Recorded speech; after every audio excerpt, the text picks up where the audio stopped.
رب العالمين والصلاة والسلام على خير المرسلين. La personne, il posa la question au prophète sallallahu alayhi wa sallam, il dit informe-moi sur l'heure du jugement dernier. فأخبرني عن الساعة. Et le prophète sallallahu alayhi wa sallam, il a répondu, il dit celui qui est interrogé n'en sait pas plus sur elle que celui qui l'interroge. Dans une autre version, le prophète sallallahu alayhi wa sallam baissa la tête jusqu'à ce qu'il lui répéta la question 3 fois. Et le prophète sallallahu alayhi wa sallam a dit celui qui est interrogé n'en sait pas plus sur elle que celui qui l'interroge. Donc, leçon à retenir, si le savant ne connaît pas la réponse, il dit je ne sais pas et ne doit pas s'efforcer. Il ne doit pas s'efforcer pour répondre. D'accord? Il dit je ne sais pas. Et celui qui dit je ne sais pas, ça, il a donné le fatwa. وَمَنْ قَالَ لَا أَدْرِي فَقَدْ أَفْتَى. Et ceci ne fait pas baisser le rang, ne fait rien baisser du rang du savant, comme une histoire de l'imam Malik, quand des gens ont posé 40 questions à l'imam Malik, il a répondu à 4 questions, et les 36, il a dit je ne sais pas.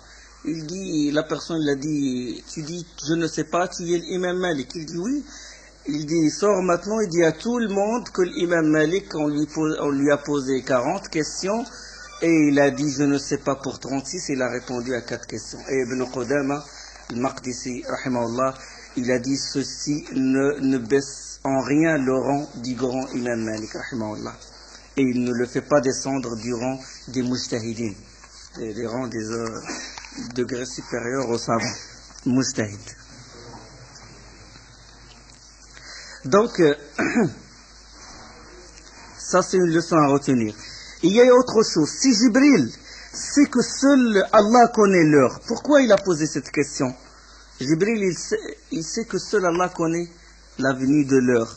Pourquoi il a posé? Il a posé cette question pour que les gens s'abstiennent de la poser. Parce que les compagnons, les gens posaient souvent cette question au prophète sallallahu alayhi wa sallam. L'heure c'est quand? L'heure c'est quand? Et là, il a posé pour barrer ou pour enlever à la racine le fait de poser cette question au prophète sallallahu alayhi wa sallam. Donc, cette question se distingue des autres. Les autres questions, c'est pour qu'ils apprennent les réponses, les saisissent et les transmettent. Et cette question, c'est pour qu'ils ne la posent plus. D'accord? Et là, Jibril, la personne l'a posé la question, il a demandé au prophète sallallahu alayhi wa sallam, dit قال فأخبرني عن أماراتها.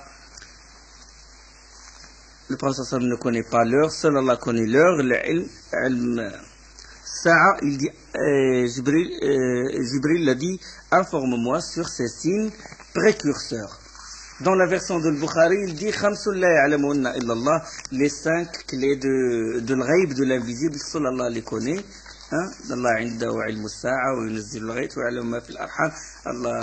C'est Allah qu'appartient l'heure, c'est lui qui fait pleuvoir, et c'est lui qui sait ce qui est dans les matrices, et aucune âme ne sait ce qu'elle acquérera demain, et aucune âme ne sait où est-ce qu'il va mourir. Wa ma tadri nafsun ma taksibu ghadan wa ma tadri nafsun bi ayyi ardin tamut. Dans la version de Bukhari, ça. Donc les signes de l'heure. Il a dit, informe-moi sur ces signes, les signes précurseurs de la venue de l'heure. Que ces signes, s'ils apparaissent, ça veut dire que l'heure, le jour du jugement, le jour de la résurrection, il s'approche. Il y a des signes qui sont habituels et des signes qui sont inhabituels. Les signes habituels, c'est les petits signes qui sont apparus, beaucoup de richesses, les femmes ni nues ni habillées, dont les cheveux ressemblent à des bosses de chameau, comme nous a dit le prophète sallallahu alayhi wa sallam. Ça c'est déjà, on l'a vu dans nos propres yeux. Les grandes constructions, les hommes avec des fouets frappant les gens, ça on l'a vu. La concurrence dans les décorations des mosquées, et ça on l'a vu. Et d'autres. Les grands signes, Ya'juj, Gog et Magog, la descente de Isa alayhi salam, Jésus, en tant que serviteur d'Allah et non pas en tant qu'au prophète, et qui va suivre la législation de l'islam, et il va faire la prière derrière, le Mahdi. Le soleil qui se lève de l'Occident. Certains sont évoqués dans le Coran, d'autres sont évoqués dans la Sunna. Preuve dans le Coran, comme quoi Allah subhanahu wa ta'ala parle de ces signes-là, il dit يوم يأتي بعد آيات ربك لا ينفع نفسا إيمانها لم تكن آمنت من قبل أو كسبت في إيمانها خيرا. Le jour où certains signes de ton Seigneur viendront, la foi en lui ne profitera à aucune âme qui n'avait pas cru auparavant ou qui n'avait acquis aucun ou qui n'avait acquis aucun mérite de sa croyance. La sourate Al-An'am, la sourate 6, c'est le verset 158. Ça veut dire le jour où le soleil se lève. Et le prophète sallallahu alayhi wa sallam a expliqué ce signe-là, le jour où certains signes, il a expliqué le terme certains signes, et par le fait que le soleil va se lever de l'Occident. D'accord? Le jour où le soleil se lève de l'Occident, le repentir, la porte du repentir est fermée. Classe. Les cœurs seront scellés, selon ce qu'ils ont fait, selon ce qu'ils ont acquis. Et c'est à prendre au sens propre. Le soleil se lève de l'Occident, ça veut dire qu'il va se lever réellement. Comme veut Allah subhanahu wa ta'ala, ils n'ont pas comme prétendent certains, il explique le soleil par la civilisation, parce que l'islam va apparaître du côté de l'Europe ou de l'Occident. C'est ça l'explication du hadith. Le hadith, il est propre, il est à prendre au sens propre. Al-haqiqa. D'accord? C'est ça la base des gens de la sunna. Le texte dans le Coran de la sunna, des hadiths, on le prend en vérité, on le prend comme il est. Le sens apparent d'abord. D'accord? Donc, il va vraiment se lever de l'Occident. Comme veut Allah subhanahu wa ta'ala. Grand changement de l'univers, Allah il fait ce qu'il veut subhanahu wa ta'ala. Donc, amaratiha, les signes. Donc, informe-moi sur ces signes précurseurs. Et le prophète sallallahu alayhi wa sallam, il a répondu. Il a dit, quand la femme donnera naissance à sa propre maîtresse. Quand la femme donnera naissance à sa propre maîtresse. Ça, c'est un signe de l'approche de l'heure. D'accord? Comment la femme, elle donnera naissance à sa propre maîtresse? Là, les savants ont donné différentes explications. Il y a la première explication comme quoi l'islam va se répandre, expansion de l'islam, les musulmans vont conquérir les pays des mécréants et vont prendre en captivité les femmes des koufars, ils vont les prendre en captivité. Et le maître musulman va avoir des rapports avec son esclave. Il lui appartient et c'est son droit. En islam, c'est son droit. D'accord? Et ils vont donner des enfants. Et les enfants vont être libres. Ils ne sont pas esclaves. D'accord? Ça veut dire que l'esclave va donner naissance à la fille qui est sa maîtresse ou à ses maîtres. Ces enfants vont être libres et elle est esclave. D'accord? Mais Ibn Hajar al-Asqalani, rahimahullah, celui qui expliquait ce hadith qui se trouve dans le Bukhari, il a dit cet avis n'est pas satisfaisant. Il n'est pas fort parce que ceci s'est passé à la première époque. Même à l'époque du prophète sallallahu alayhi wa sallam, ça a eu lieu ça. D'accord? Le Ghazwat Bani al-Mustaliq et même les compagnons ont pris des esclaves et à l'époque du prophète sallallahu alayhi wa sallam a eu lieu ce genre de... Il y a eu lieu la prise en captivité des femmes, etc. Et donc le prophète sallallahu alayhi wa sallam, il a vécu ça avec les compagnons. D'accord? Alors il a dit que le style du dialogue, le style du hadith, il sous-entend des signes qui ne vont avoir lieu qu'à l'approche de l'heure. Regardez la déduction du grand savant. Il dit ça, à quoi ça sert que le prophète sallallahu alayhi wa sallam n'en parle alors que c'est des signes qui annoncent l'approche de l'heure. Donc c'est des signes qui vont être ultérieurs au prophète sallallahu alayhi wa sallam. Donc il a dit que cet argument, cet avis et cette explication n'est pas solide. Donc ça concernant une des explications. La deuxième, c'est concernant aussi l'expansion de l'islam et la prise en captivité des femmes au point, il y aura sabi, ce qu'on appelle sabi, où l'homme, le musulman, le moujahid, il prend des femmes qui seront ses esclaves. Et que certaines femmes vont être libérées, d'autres non, au point que la fille, il se peut qu'elle soit libre et qu'elle achète sa propre mère sans qu'elle s'en rende compte. D'accord? Il y aura beaucoup de djihad, il y aura de l'expansion de l'islam, beaucoup de femmes prises en captivité, certaines libérées, d'autres non, au point que la fille qui est libre va acheter une esclave et il va s'avérer que c'est sa mère. Et il va être la maîtresse de sa mère. D'accord? Et ça a eu lieu durant l'histoire de l'islam. Ça, c'est une deuxième explication. La troisième, c'est que les esclaves vont donner naissance à des rois. Et ceci s'est passé dans l'histoire.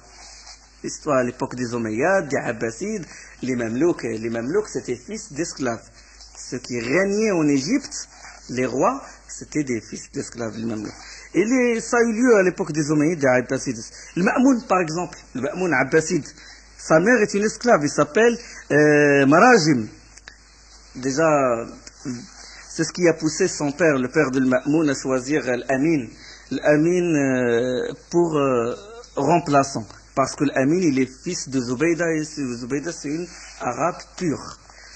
Et c'est ça qui a créé le conflit entre le Ma'moun et son frère jusqu'à le détrôner et prendre le pouvoir. Donc le Ma'moun, c'est un fils d'une esclave. Autre explication, les femmes non arabes, les A'ajim, vont donner naissance à des arabes. Ça veut dire, on sait que les arabes sont les maîtres spirituels des non arabes. Hein? Et ça existe même, wali, ce qu'on appelle wali al-ni'ma. Parce que c'est les arabes qui ont propagé l'islam en premier, et ce sont les arabes qui ont fait rentrer les non arabes en islam. D'accord? C'est les arabes qui ont fait rentrer les non arabes en islam. Et donc, ils sont considérés comme les maîtres spirituels des autres. Les arabes sont considérés comme les maîtres spirituels des autres, des non arabes. Hein? C'est ce qu'on appelle wali al-ni'ma en arabe. D'accord? Donc, les arabes là, les musulmans bien sûr, pas les musulmans vont se marier avec les femmes non arabes, et les femmes non arabes vont donner naissance à des arabes qui seront leurs maîtres. D'accord? Ça veut dire que la femme, le maître qui est arabe va se marier avec une Ajami, une Perse, une Romaine ou d'autres, et ils vont donner naissance à un enfant, et l'enfant va être arabe. Et puisque les arabes sont les maîtres spirituels, il va être le maître, ou si c'est la fille, il va être la maîtresse de sa mère. Et ceci a eu lieu quand les musulmans ont conquis les Perses et les Romains. Et il y a même l'histoire des trois compagnons, radiallahu anhum, tels que les trois compagnons Abdullah ibn Omar et Mohammed ibn Abi Bakr, et aussi le fils de l'Hussein, le Hussein ibn Ali. Le Hussein ibn Ali ibn Omar est le fils d'Abu Bakr. Ils ont conquis les Perses. Et ils sont mariés avec les filles de Yazdajard, l'un des rois des Perses. Chacun a pris une femme, il s'est marié avec elle. Et la première, elle a donné naissance au fils d'Ibn Abi Bakr, au fils de Abu Bakr, et ce fut l'un des grands savants de Médine. La deuxième, il a donné naissance à Salim ibn Abdillah ibn Omar, l'un des 7 plus grands savants de Médine. Et la troisième, il a donné naissance à Zayn al-Abidin ibn al-Hussein ibn Abi Talib, radiallahu anhum, et c'est l'un des grands savants, l'un des grands savants de Médine. Donc c'est 3 A'ajim, 3 non-arabes, ils ont donné naissance à des arabes et à des grands savants. Et avant, les arabes, ils refusaient de se marier avec les non-arabes, jusqu'à ce qu'ils ont vu que des A'ajim, des non-arabes, ont donné naissance à des grands savants, et c'est à partir de là qu'ils commencent à se marier avec des étrangères. Ça, c'est l'une des explications. Et il y a l'explication qu'a choisi Ibn Hajar, et qui est vraiment solide, c'est que la femme donne naissance à sa maîtresse directe, donne naissance à une fille récalcitrante qui maltraite sa mère, l'insulte, et il le traite d'esclave, et ça on le vit vraiment. Et Ibn Hajar, il a dit, cet avis, il est le plus acceptable, car à l'approche de l'heure, les valeurs vont s'inverser. À l'approche de l'heure, les valeurs vont s'inverser, le bien va devenir le mal, bid'a à la place de la sunna, etc. jusqu'au point où reprocher aux gens de la sunna d'appliquer la sunna. Donc, ça concernant ce signe-là, quand la femme esclave donne naissance à sa maîtresse, et que vous verrez de même les va-nu-pieds. Ça c'est la suite, et que vous verrez de même les va-nu-pieds, les dépouillés, les parasites, les pauvres bergers devenir riches et se rivaliser à bâtir de grandes constructions. Quand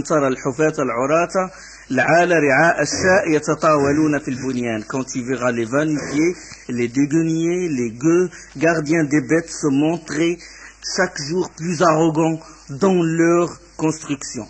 Dans une version authentique, les va-nu-pieds, gardiens de chameaux. Dans une autre, al-Urayib, les bédouins. Comme l'Arab, al-Urayib, les bédouins. Ces gens-là, ça veut dire que les normes vont changer et ils vont être riches et ils vont être arrogants dans les constructions. Et ça, dans les constructions des grands immeubles. Et ça, on le voit. Et le prophète sallallahu alayhi wa sallam, il y a beaucoup de hadiths là-dessus. Le prophète sallallahu alayhi wa sallam, il dit لا تقوم الساعة حتى يكون أسعد الناس بالدنيا لكع ابن لكع. Rapporté par l'imam Ahmed, selon Hudayfa, l'heure n'arrive pas avant que le plus heureux de la vie d'ici-bas, ça veut dire les riches et tout, sera le vil fils du vil, ou l'insensé fils de l'insensé. Ça veut dire les normes vont changer. L'homme qui n'a pas de valeur va parler dans les affaires des gens et les gens qui ont de la valeur vont être humiliés, maltraités, emprisonnés, etc. Ce qu'on voit actuellement.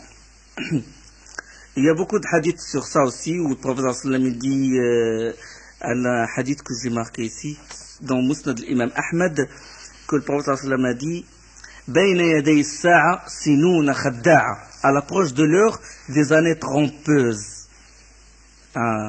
بين يدي الساعة سنون خداعة يصدق فيها الكاذب, on approuvera le menteur, ويكذب فيها الصادق, et on démentira le véridique, ويخون فيها الأمين, et on traitera de traître le digne de confiance, ويؤمن فيها الخائن, et on fera confiance au traître, وتنطق فيها الرويبدة, et le رويبدة, entre parenthèses, on donnera la parole à Rouaybida. Les compagnons ont dit, qu'est-ce que Rouaybida a envoyé d'Allah? Il a dit, sallallahu alayhi wa sallam, a répondu, l'insensé, le vil, s'occupera des affaires des gens.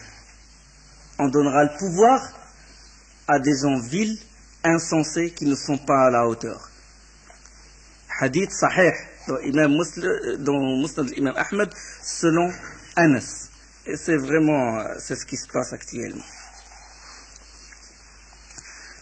إذا وسد الأمر إلى غير أهله فانتظر الساعة.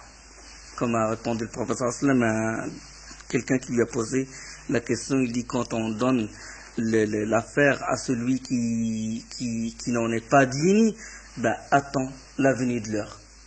Changement des valeurs, changement de tout. Et il dit sallallahu alayhi wa sallam لا تقوم الساعة حتى يوضع الأخيار ويرفع الأشرار. L'heure n'arrivera pas avant qu'on va rabaisser, qu'on rabaisse les meilleurs gens et qu'on va élever les mauvais. Donc ça concernant certains signes de l'heure. La suite du hadith, ثم انطلق مليا ثم انطلق فلبثت مليا ثم قال يا عمر أتدري ما السائل. Puis l'homme partit et je restais un certain temps. C'est Omar qui raconte la version de Muslim. Je restais un certain temps, 3 jours dans le tafsir, à ne rien demander sur cette affaire. Puis le messager d'Allah me dit, Omar, sais-tu qui est celui qui est venu m'interroger? Je dis, Allah et son envoyé le savent mieux que moi. Et il a répondu, le prophète sallallahu alayhi wa sallam, c'est Jibril qui est venu vous apprendre votre religion. Dans une autre version, l'homme se leva et se retira. Et l'envoyé d'Allah sallallahu alayhi wa sallam a dit ramenez-le-moi. Et ils le cherchaient. Les compagnons le cherchèrent partout, mais ils ne le trouvèrent pas. Ils sont courus derrière lui pour le trouver, ils ne l'ont pas trouvé. Et puis le prophète sallallahu alayhi wa sallam a dit, savez-vous qui il est? C'est Jibril, venu vous apprendre votre religion. Prenez de lui, ça veut dire saisissez ce qu'il a dit, par celui qui détient mon âme dans sa main, c'est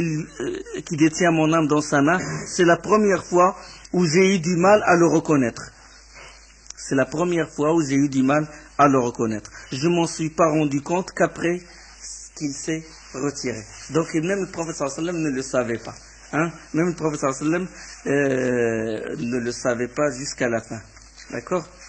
Et le fait que l'envoyé d'Allah informa Omar 3 jours plus tard, comment réunir entre les textes, entre le fait que le prophète sallallahu alayhi wa sallam, quand il a dit ramenez-le-moi, et que les compagnons sont revenus, qu'il leur a dit que c'est Jibril, et le fait qu'il a informé Omar 3 jours plus tard, on peut réunir les textes par le fait qu'Omar n'est pas revenu après quand il l'a cherché, mais il est rentré directement après chez lui, et 3 jours plus tard, le prophète sallallahu alayhi wa sallam l'informa.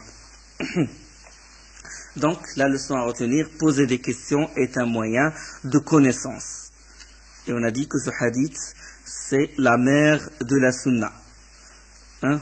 Donc, poser la question est un moyen de connaissance. Poser la question et poser la bonne question, c'est la moitié de la science, comme dit notre salaf. Hein? Poser les bonnes questions, la question comme il le faut, c'est la moitié de l'ilm. Parce que Jibril l'a posé, informe-moi sur l'islam, informe-moi sur l'iman, informe-moi sur l'ihsan, les signes de l'heure. Donc c'est des questions clés. Et on peut déduire autre chose, c'est le fait d'élever les constructions, élever plus que la normale est chose répréhensible. Parce que dans Sunan Abu Daoud, un Ansarit a bâti une sorte de dôme, une étage supérieure, au-dessus de sa maison. Et à chaque fois qu'il s'avance vers le prophète sallallahu alayhi wa sallam se détourne de lui. Jusqu'à ce qu'il a démoli ce surplus de sa maison. Donc il ne faut pas construire au-delà de nos moyens déjà et au-delà du nécessaire. Il ne faut pas concurrencer les autres à construire. Lui, il a fait 10 étages, moi je fais 11e étage, comme ce que font les gens actuellement. Hein? Il ne faut pas s'efforcer jusqu'à tomber dans des problèmes de crédit et d'être surendetté. Parce que notre salaf ne construisait que, pas plus que le nécessaire. Maintenant, la majorité des gens, ils dépensent énormément d'argent dans les constructions, les décors, les salons style Louis XIV. La personne, des gens, dans leur discussion, dans toute leur vie, ils ne parlent que des maisons, que de l'intérieur, toute sa vie s'est réduite à ça. À la maison, au problème des notaires, problème des l'avocat, des problèmes sur ça, toute sa vie se réduit à ça. La concurrence dans la construction des maisons. C'est un signe de l'heure, subhanallah. Imaginez quelqu'un chez lui n'a pas peint les murs de sa maison. Tout le monde va se moquer de lui. Pourtant c'est un surfils, il n'a pas peint subhanallah, il est dans l'abri, il est chez lui, tout le monde va se moquer de lui, peut-être ils vont le médire, peut-être ils vont dire, il sort carrément de cette communauté, il ne fait pas partie de nous, d'ailleurs il est venu d'une autre planète. D'accord?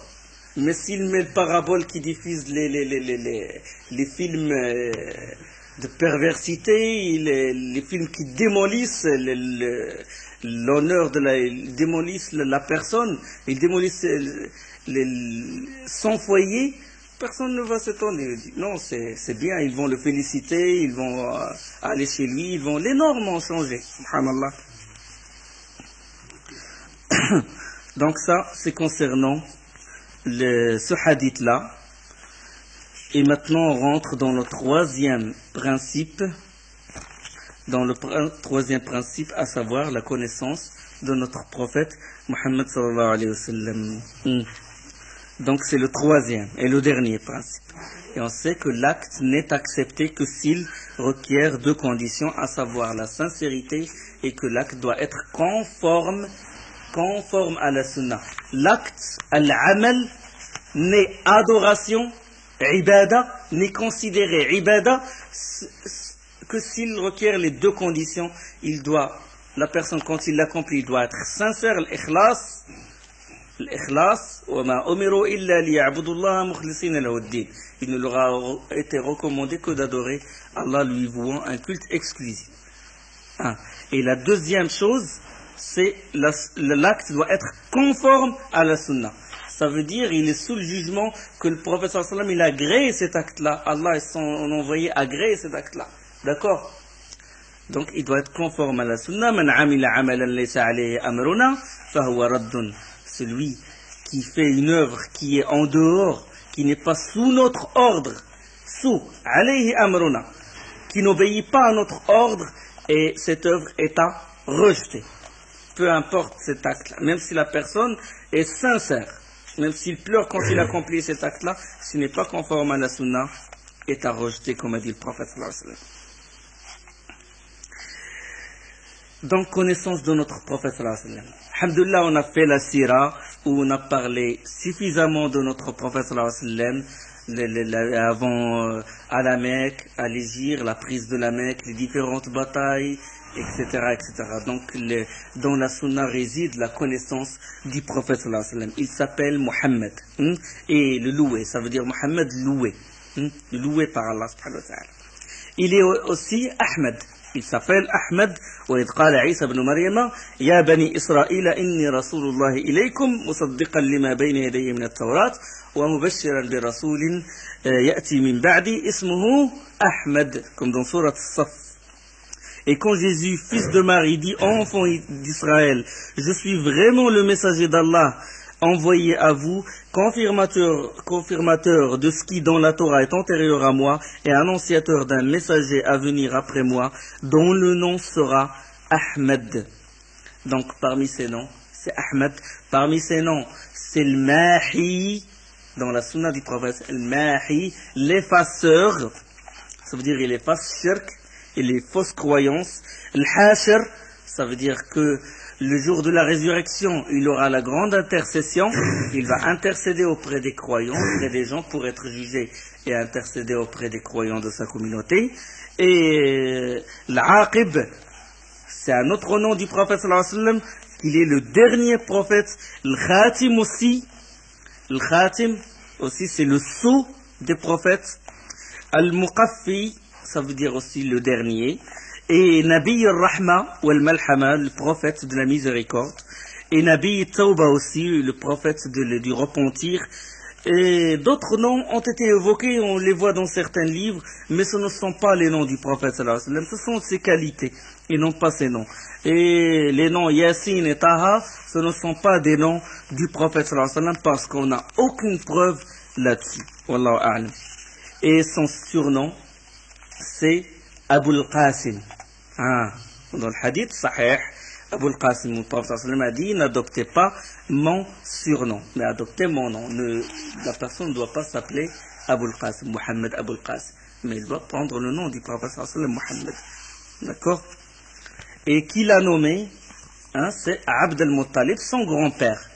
Par la décision d'Allah subhanahu wa ta'ala, Allah a fait que Abd al-Muttalib, et on a parlé de l'histoire de comment son grand-père il l'a nommé. Revenez à la Sira et vous allez la trouver. Il est Mohammed, fils de Abdullah, fils de Abd al-Muttalib. Fils de Abdullah. Abd al-Muttalib, il s'appelle comment? Shayba. On a fait ça dans la Sira. Et pourquoi il a été nommé Abd al-Muttalib? On a même parlé de ça. Il a vécu avec ses oncles maternels à Médine, Ben al-Najjar. Et quand son père est mort, son oncle Al-Muttalib est allé le récupérer. Et quand il est rentré à la Mecque, il l'a mis derrière lui sur le chameau. Et les gens étaient habitués à l'esclavage et tout. Et ils ont vu le Muttalib prendre avec lui un enfant. Ils ont dit il a acheté un esclave et ils l'ont appelé Abd al-Muttalib. Abd al-Muttalib, serviteur d'al-Muttalib. Et c'est pour ça qu'il fut appelé Abd al-Muttalib. Inch'Allah, la prochaine fois, on va parler du reste sur la connaissance de notre prophète. Sallallahu alayhi wa sallam. Wa subhanakallah bihamdik. Ashhadu an la ilaha illa ant. Astaghfiruka wa atubu ilayk.